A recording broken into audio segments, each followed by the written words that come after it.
Thank you very much. Thank you, Mary Wambui. Yes, it's welcome to Kiss FM. Umesema this is the first time umekuja huku. Huku ni kwa Gen Z, jamani, umekuja kwenye kuna ma vibes. Yes. And before we start, I had asked people, our listeners, to call and whether they have comments, some questions for you. These are some of the comments that came through. Okay. Hussein Maraga is going to be coming to studio. What do you have to tell him? Any question or comment?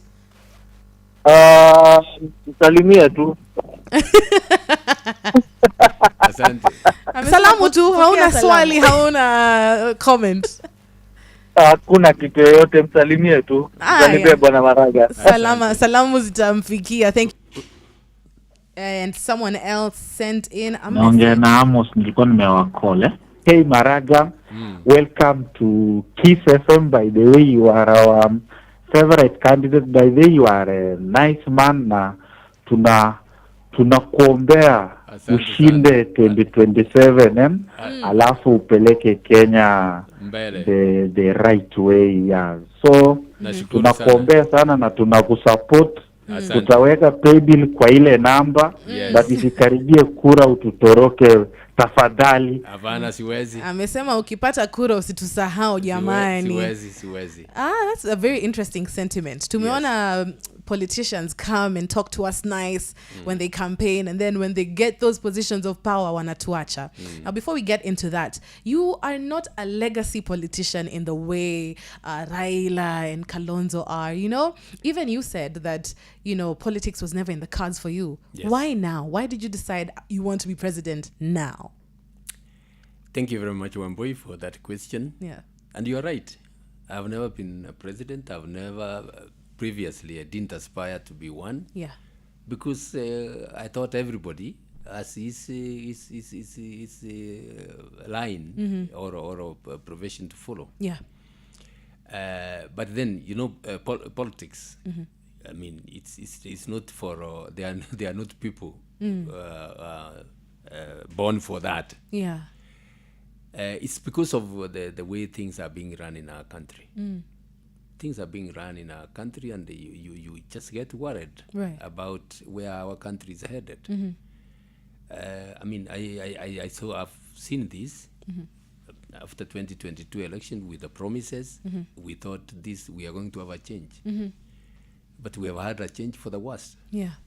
Instead of improving the living standards, instead of improving the way things are run, they are deteriorating.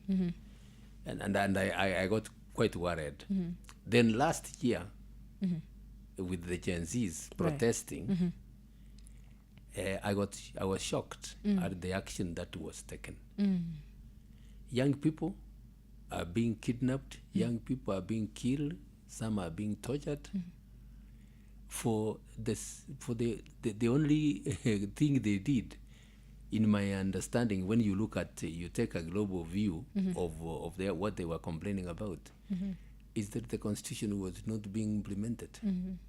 The constitution is not being implemented, and there's no hope for them in the country. I spoke to some. This one I spoke to, who had written her obituary before she went into the streets. Wrote an obituary before she went to the street. Her own obituary. Her own obituary. Wow. And one stark statement that it touched me. He said, "This country I have no hope. Wow. This country doesn't offer me any hope. Staying alive and dying is like the same thing." Wow. And I said, "Look, you have lost hope." And she said, "Look, I am not alone."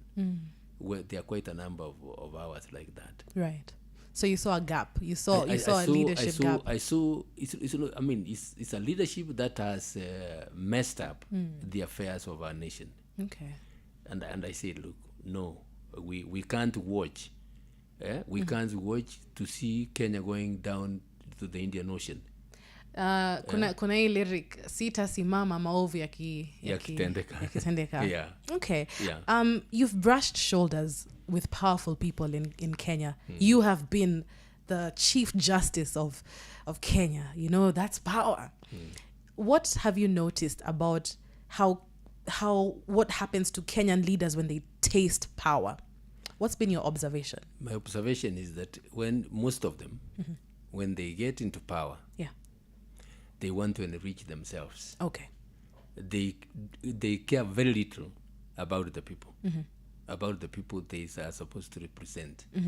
They wanted to enrich themselves. Somebody comes in, he didn't even have a good car. Yeah. Maybe a small Toyota, and in no time he's driving huge cars around. Right. And you can't relate that with the income he's getting, with his salary. He's building here, he's buying properties here, he's doing all that, and I'm sure we all see that. Yes. Then you ask yourselves, what is it that they are doing that we are not doing? Then you just get very simple answer. They're stealing from the public. How come that power didn't change you in that way?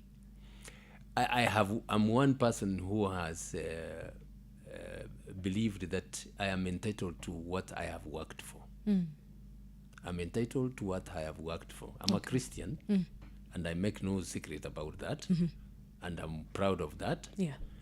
As a Christian, God wants us to work, and God blesses the work of our hands. When you go stealing, you know very well, mumeachana na Mungu. Right. Mumeachana na Mungu, but we serve a wonderful God. Sometimes he can just leave you and say, look, you may come back to your senses, and you go on. Now let's take it back to 2017 when you nullified those elections. First of all, that was a bold move.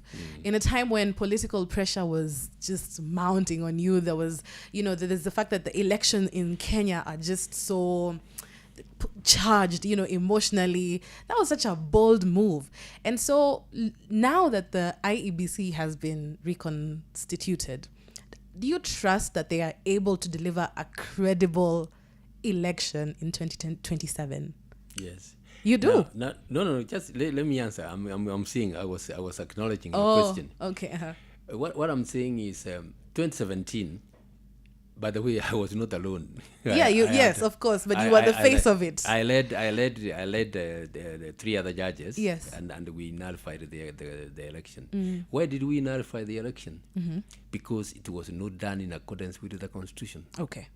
The Constitution requires that an election, forget about the numbers alone. It's not the numbers. It is the whole process plus the numbers. And you famously said that election is a process. It's a process. Yes. It's a process. It was not done in accordance with the Constitution.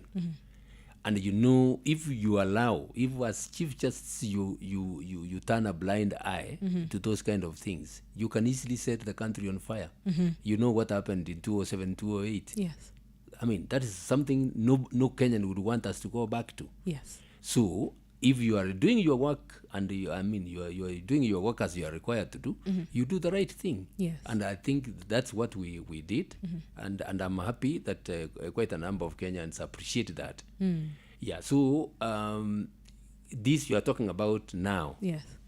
The IBC has an obligation. The Kenyans this time more than any other time before are very, very vigilant. They are going to watch and see what IBC does. Right. It will be called out if it tries to play any games. If it tries to play any games, Yeah. The law is there. The results, how the results are supposed to be handled. We expect IBC to come up with clear plans of how they are required to conduct the elections. Okay. To be open, so that every Kenyan's vote counts. There's a huge trust deficit between the people of Kenya and the leadership, the governance that we have right now. Yes.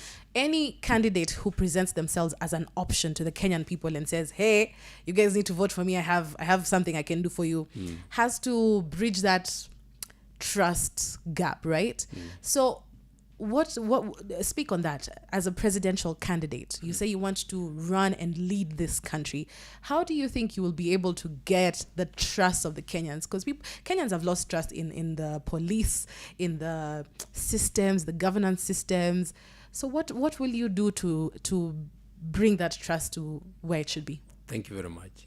I'm happy you have talked about the Kenyan trusting me. Yes. That's one thing I will strive for, to make sure that the Kenyans trust. When I say this is what we are doing, you trust. We are not able to do this because we don't have money, you trust. I want Kenyans, that would be my greatest desire. Yeah. How am I going to do that? We just follow the law, and if come up with policies, Yes. come up with budgets that the Auditor General will audit and say, yes, government funds have been utilized the way it's supposed to be utilized. What you are seeing from the Auditor General's reports are scandals. The e-citizen. I mean, the e-citizen, money is going to private accounts. And that is crazy.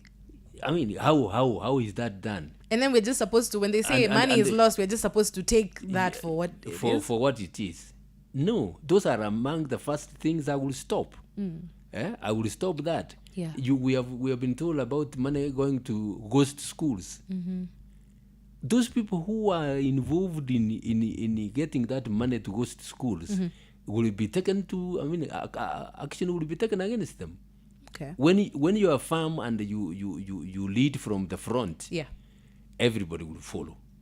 And What I can tell you is that the current government and quite a number of other governments before have not. They talk about dealing with corruption, but that's kwa mudomo tu.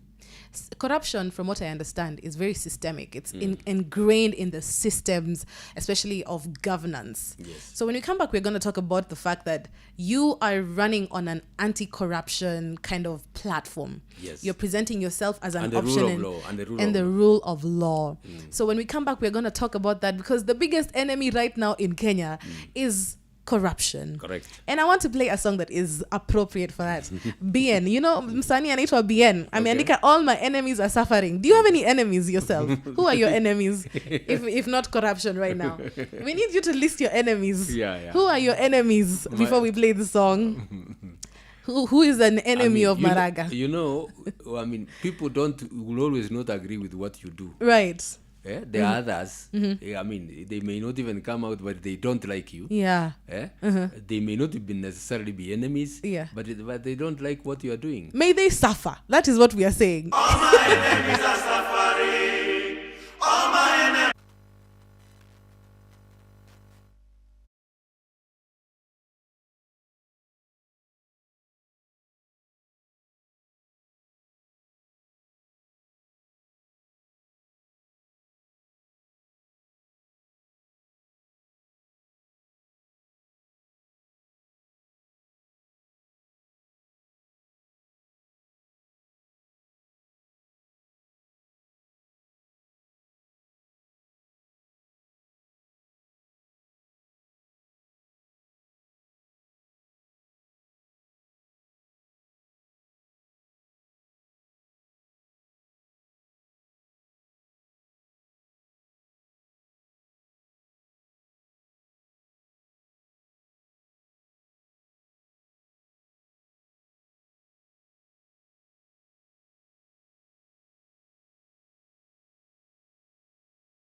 So that is corruption. That's the corruption I'm talking about. This is the corruption I'm talking about. This money is been taken from projects. Has been taken from public projects. This is public money. Nobody should cheat you that. I mean, somebody is going to spend hundreds of billions to give you handouts because he likes your face. Yeah? And that's not the kind of empowerment Kenyans need. Kenyans need to be empowered by being facilitated to work. To work and earn an honest and straight living. So say you're president. Yes. What are some of those things you're going to do to make sure that, there's money in Kenyans' pockets? We have challenges because of the way things are being run. The government is borrowing heavily, and even from the local banks, and as a result, the businessmen, especially the SMEs, Yes. are not able to take loans because of the interest rates that are being charged. Yeah? Because the government and you take a large sum of money, you will not be able to repay, and you will find yourself being auctioned. Yes. The reason for that is because the government is now the one giving business to the banks. The banks don't. They don't want to go give money to people they are going to chase and perhaps not even recover. Yeah. So the banks are now trading with the government. That should be stopped, so that the banks can go back and lend to business owners, Yeah. and those who want to start businesses or those who are running businesses. The government should itself make sure that the public are able to borrow, the public are able to run businesses. Okay. What has happened is that our economy has shrunk to a level it has never reached before. Our economy has shrunk, and this all as a result of mismanagement. Businesses are closing down. There are others we have read who are moving out of the country. Yes. You should ask yourself, why would a business get out of Kenya to a neighboring country, where perhaps even the kind of facilities we have here, even the infrastructure we have here is better? Why would a sensible business go to the other country? Simply because those businesses are not enabled to run. They are not given a level playground. The business environment is not conducive for them. Okay. You're speaking to Gen Z. Yes. And Gen Z are saying fagia system, fagia yote. Yes. Why they don't want to see, especially the current cohort of leaders that we have representing in parliament. Yes. In my own personal opinion, we have the worst cohort of leaders. These people, I don't even know how they got into a dignified house like that. They don't represent the voices of the people. Even when we had the 2024 finance bill protest, it's because Kenyans were saying this is what we want, but the parliamentarians went and did something completely the opposite, right? Yes. Yet they are supposed to represent the voices of the people. Yes. So when you become president, who do you hope to have in that house? Because you could be a well-intentioned president, but if you don't have the people to support you in parliament in terms of passing down the laws and just supporting your agenda for the people and for the country, that can be a bit hard, right? So who do you hope to see in parliament when you become president, and as far as that is concerned? Yes, thank you very much. We are running a value-based campaign. Okay. Value and issue-based campaign. What do I mean by value? We want to have a clean election. We are not going to bribe anybody to vote for us. We have no handouts to give. If anything, I have come out and said that I don't have money. Kenyans are going to contribute for my election expenses. And we are going to use that money, and of course we'll account for it. Yes. The Kenyans will see how we have used it. The reason why we are doing that is because one of the things is I want as many young people to vie for various positions, so that they come and also get into government, so that their voices can also be heard, so that they can have representation in the county governments and in the National Assembly and even the Senate. Yes. Why? Why do we want that? We must have a succession plan. Yeah. I am 74. I'm vying for this position. I'm not going to be there forever. Yes. We want young people to come up who will demonstrate. They will not even need to demonstrate to me. They will demonstrate to the Kenyans that they have leadership qualities, so that when we exceed the stage, They can come and tell you, look, we were here, we worked with this Maraga, and this is what we did. I mean, re-elect us or elevate us to a higher position, and the Kenyans will be happy to do that. And they usually say that the young people are the leaders of tomorrow. Exactly. How are they the leaders of tomorrow if you're they are going not to given an opportunity? Exactly. Yes. That's what I'm saying. I am urging the young people who aspire to leadership to come up and we work together. I will myself support them. Support them in the sense that I will campaign once I've known who these people are. Yeah. And they have values that are aligned to what I have. Will campaign for them and tell the people, look, elect these people. So that when we get out, you have leaders who are going to run this country properly. Under what party? Do you have a party? I have a party. We'll be launching it very soon. Yeah, you said you were going to be aligned with. It's going to be a coalition. Yes. So who are those people you will be aligning with, and the people? What values bring you together when you choose to align with certain people in that coalition? What values will bring you together? Yes, the values. Let's start with people. Who are you going to align with? Just let me tell you. I mean, because first of all, you need to know my campaign pillars. Okay. And then, and I'll tell you that those people who will be having the same views, the same vision, like mine, will be my friends, and we will work together. Okay. What am I saying about? I've talked about the rule of law. Right. We have the government which disregards the rule of law. Court orders are given. Like suggestions. Yes, like suggestions, and they are ignored. Yes. And ignoring those court orders, people suffer. People suffer. Maybe a court order has been given that somebody be put back to his land, and is not put back to his land. That person suffers. Right. Those are rights which are violated. Right. So I will want to lead a government that obeys the law.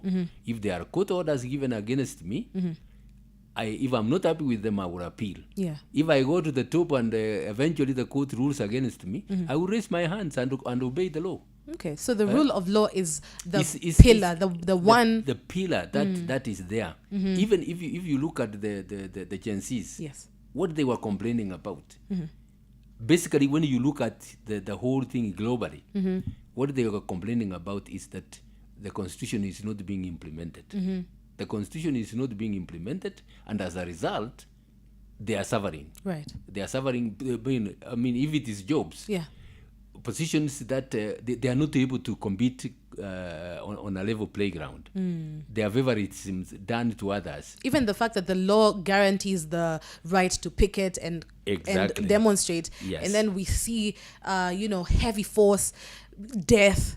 That's a violation of the Constitution. Gross violation. Right. There's no more violation than the violation of taking somebody else's life. The right to life. The right to thrive. When we so I mean, that's we are going to enforce that. Okay. The other thing we are going to deal with family is corruption. Corruption. We are going to deal with corruption family, especially budgeted corruption. And when we come back, we're going to break that down. Yes. Let's put a pause on that. We have 6 minutes to 10 a.m. Let's get into Diamond Platinum's NBN in Katam. When we come back, we conclude with those corruption and more sentiments. Yes. Let's talk about your track record, right? When you were Chief Justice, we saw you introduce e-filing, spearheaded the introduction of small claims court, virtual courts. Your legacy is extensive. Even the fact that you nullified a whole election, that was monumental.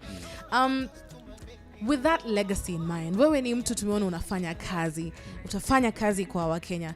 Tell us more about that. What do you bring to the table as the next president, hopefully, in Kenya? We will harness technology. Oh, Harness technology. Yes. Because in the world we are today, technology is the key to performance, and the kind of transparency it gives. Yeah. I introduced the e-filing in the judiciary. Yes. And it has done marvelous. I am very happy that the current CJ is extending it to the areas. I had a very short time right when I started it. Now people are able to deal with cases from the comfort of their homes. Yeah, like you may not be aware. Yeah. The Court of Appeal has no more physical sittings. Wow. They conduct their businesses online. Okay. Online, and that's wonderful. It saves time. It saves a lot of expense. Yeah. And that's what the way we should go. And technology is also where the Gen Zs are and the young people are. Exactly. We've seen you embracing social media as well as you campaign. Yes. Speaking to Gen Z and speaking to the young people from the comfort of their phones, Yes. So I would like to commend you for that. But there's people who are saying that Maraga is projects, William Ruto. As we conclude, I want you to address that. Are you William Ruto's projects? One thing about politics. Yeah. Your opponents will come up with all manner of propaganda. The Kenyans, I want you to watch this space. Yes. To see whether or not I'm a project. Okay. Because there are things a project cannot do against his employer. You will see that. Like what? Tuguzishe kamoja. The way you will fight, I will fight him out. Yeah. Okay. There are things I would say. A project would not say. Like what? Like when I'm talking about corruption. Yes. That the current system is pretending. Yeah.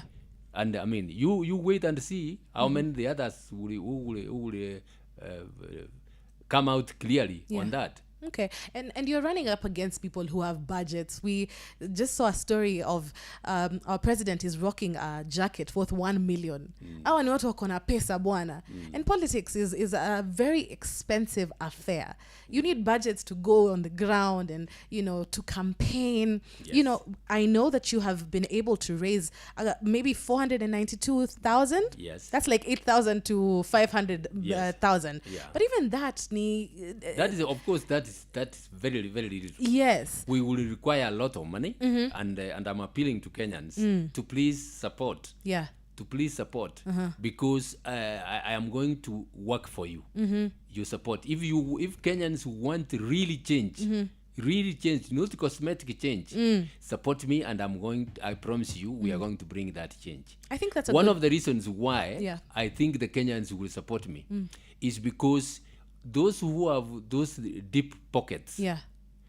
Ask yourself the sources of those deep pockets, and you will know that it's your own money that they have stolen, and they are giving you back. I'm happy that this time round, the Kenyans are very, very keen. The Kenyans are very keen. The youths, the young people, the Gen Zs and the young people. In fact, most learned Kenyans are telling me, no, this time round, we are supporting you simply because you are coming to make change. Okay. And I'm coming to make fundamental change to our governance system. All right. Now, as we conclude, speak to the people. The people of Kenya. Yes. People of Kenya, you have been taken for a ride for too long. You've been taken for a ride for too long. Support me. Work with me. I'm not going to be alone. Work with me. I'm going to listen to you. I'm going to have a team. I'm going to get a team that I'm going to superintend, and we will work for you. We will work for you. We will first of all ensure that the public resources that you put in our hands are utilized properly. Okay. And for the purposes they are intended. And we will ensure that the law is followed.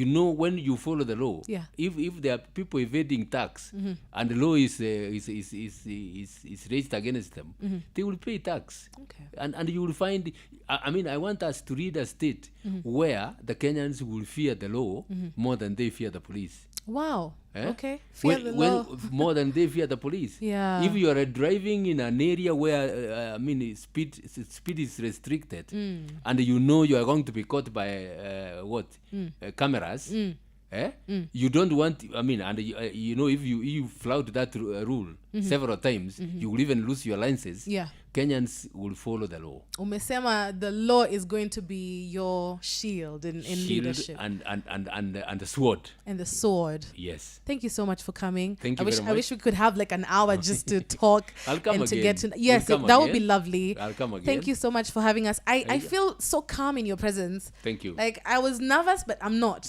you know? So thank you so much for coming through. Thank you so much for tuning in. Kauskizi Kiss FM, uko down, uko chini. Thank you so much. Steven is coming through till 3 p.m. Make sure you're keeping him company. Have a lovely day. You will forever tell stories